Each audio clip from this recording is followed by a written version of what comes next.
सच्चिदानन्दरूपाय विश्वोत्पत्त्यादिहेतवे तापत्रयविनाशाय श्रीकृष्णाय वयं नुमः। सच्चिदानंद रूपाय विश्वोत्पत्त्यादि हेतवे, जो सच्चिदानंद है। सच्चिदानंद का क्या तात्पर्य है? सत, चित और आनंद, इन तीनों से परिपूर्ण है। सत, जिनकी सत्ता विराजमान है। हमारे अंदर यह भाव है कि भाई मैं हूं, जिंदा हूं, मैं हूं, यही सत है और यह सत ही भगवान है। दूसरा चित, हम सब तो कुछ ही विषयों का अपने पास हिसाब रखते हैं, किंतु जो सदैव हर प्रकार के विषयों का अपने पास लेखा जोखा रखते हैं, वे चित स्वरूप भगवान। और आनंद, आनंद से तो परिपूर्ण है। जो आनंद सिंधु सुख राशि, सी करते त्रैलोक। ऐसे भगवान सच्चिदानंद रूपाय विश्वोत्पत्त्यादि हेतवे, विश्व की उत्पत्ति आदि के हेतु। उत्पत्ति से, उत्पत्ति आदि से लेना है उत्पत्ति, विनाश एवं स्थिति, दोनों के हेतु, तीनों के हेतु। तापत्रय विनाशाय, तीनों तापों को हर लेने वाले ऐसे श्री कृष्णाय वयम नुमः। यहां तो नमः होना चाहिए था, नुमः क्यों आ गया? बहुत लोग सोचते होंगे भैया नमः, ये नुमः क्या होता है?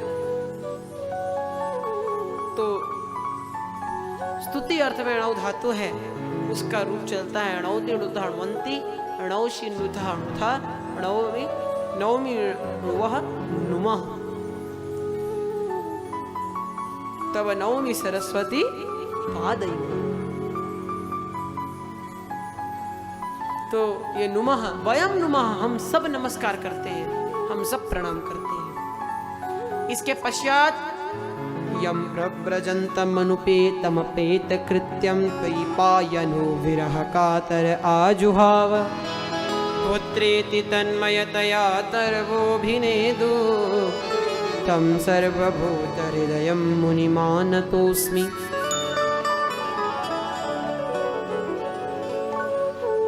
तं सर्वभूतहृदयं मुनिमानतोऽस्मि।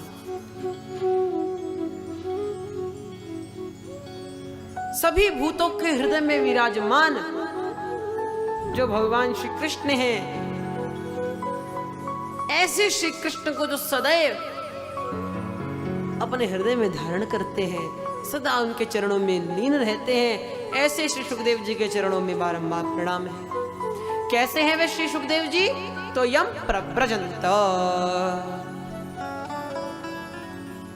जो पैदा होते ही अपनी नाल को कंधे पर रखकर वन की ओर चल दिए, नाड़ी छेदन भी नहीं। द्वैपायनः विरह कातर आजुहाव, द्वैपायनः अर्थात श्री कृष्ण द्वैपायनः भगवतः व्यासः, भगवान व्यासः कातरः अभवत्। कातरं भूत्वा किं कृतवान् सः? तर्हि सः आजुहाव। मानो किसी का बालक उत्पन्न हो और उत्पन्न होते ही चला जाए तो क्या बीतेगी हृदय पर? ऐसे ही व्यास जी को बड़े यत्नों से तो पुत्र मिला और वो भी जाने लगा तो विरह से कातर होकर आजुहाव, बुलाने लगे, बेटा पुत्र इधर आओ, मत जाओ मत जाओ। किंतु पुत्रेति तन्मयतया तर्वोऽभिनेदुः, तर्वः अभिनेदुः, उनकी जो ध्वनि थी वो वृक्षों के मध्य से गूंज कर वापस आती है। मानो कहना चाहती हो कि व्यास जी, ये मात्र आपका पुत्र नहीं है, ये समस्त संसार के लिए ब्रह्मराज के नाम से उत्पन्न ये आपका पुत्र समस्त संसार को प्राप्त हुआ है। उसके कल्याण के लिए जा रहा है, इन्हें मत रोकी, इन्हें जाने दो।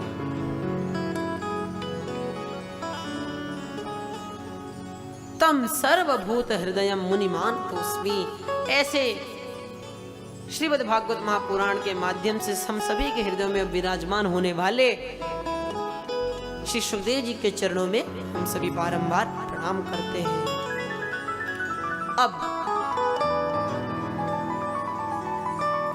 नैमिषे निमिक्षेत्रे ऋषयः शौनकादयः सत्रं स्वर्गाय लोकाय सहस्रसममासत्।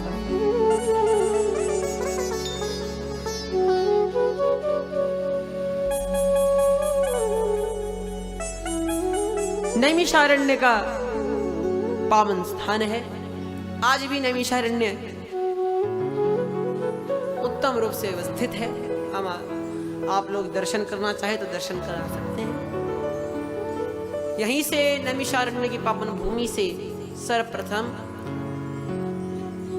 सूत जी एवं शौनक जी के संवाद के माध्यम से भागवत जी का आरंभ हुआ। नैमिषे निमिक्षेत्रे ऋषयः शौनकादयः सत्रम स्वर्गाय लोकाय सहस्र सम्मासु। ये प्रथम स्कंद का श्लोक बोले,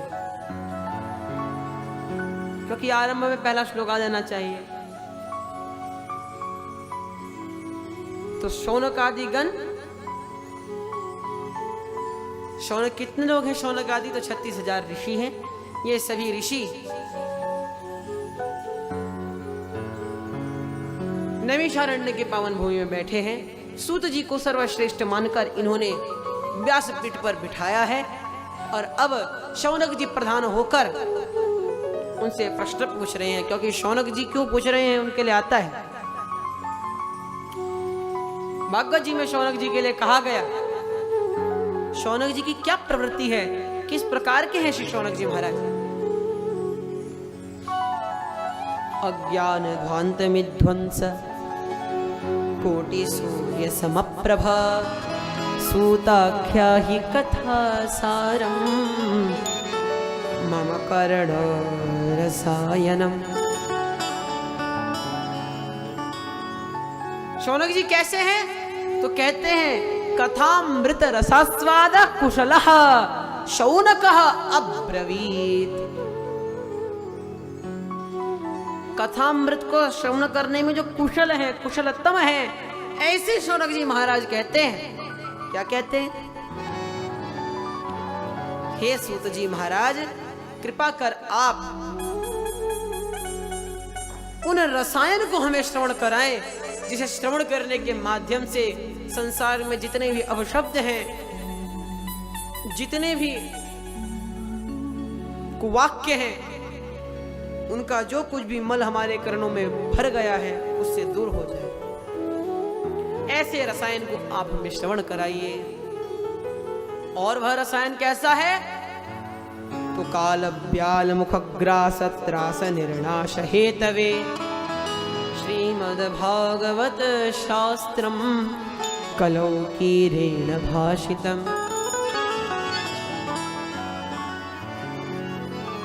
कीरेण शुकेन भाषितम् कलौ शुकेन भाषितम् इदम् रसायनम। कलयुग में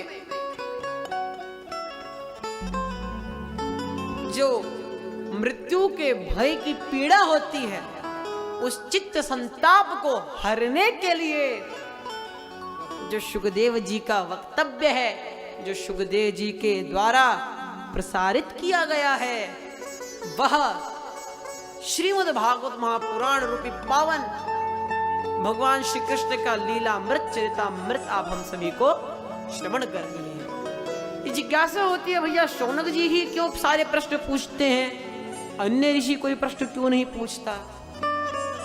अब आप खुद सोचिए, आप लोग कितने लोग बैठे हैं, हर एक व्यक्ति एक एक कर कर प्रश्न पूछने लग जाए तो कथा तो होली। फिर सभी ऋषियों ने संकल्प किया कि हमारे हृदय के जितने संकल्प हैं, जितने प्रश्न हैं, सब शौनक जी के हृदय में चले जाएं, और वो सबका सारभूत बनाकर एक प्रश्न पूछें ताकि हम सब उसके उत्तर से लाभान्वित हो सके। इसीलिए शौनक जी महाराज प्रधान श्रोता बनकर बैठे हैं और हरि चर्चा का मुख्य रूप से आनंद ले रहे हैं।